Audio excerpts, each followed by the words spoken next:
Místo, kde zpomalíte a načerpáte novou energii, tak přesně to vám může přinést chata z 50. let zde na Morávce, přímo v srdci Beskyd.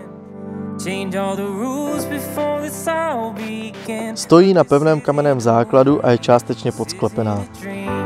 V přízemí se nachází světnice s krbovými kamny, kuchyň s tradičními kachláky a ložnice.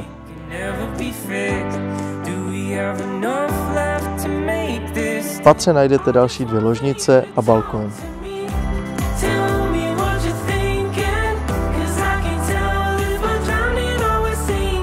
Jen pár desítek metrů pod chatou protéká horská říčka Slavíč. Její šum se nese až k chatě a dotváří nezaměnitelnou atmosféru Beskyd.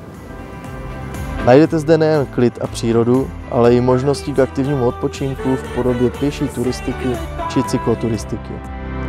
Za zmínku určitě stojí také vodní dílo Morávka, které při cestě na chatu nemůžete minout. Tato chata je ideální volbou pro všechny, co touží po odpočinku a klidu od každodenního zhonu. Přijďte se přesvědčit, budu se těšit.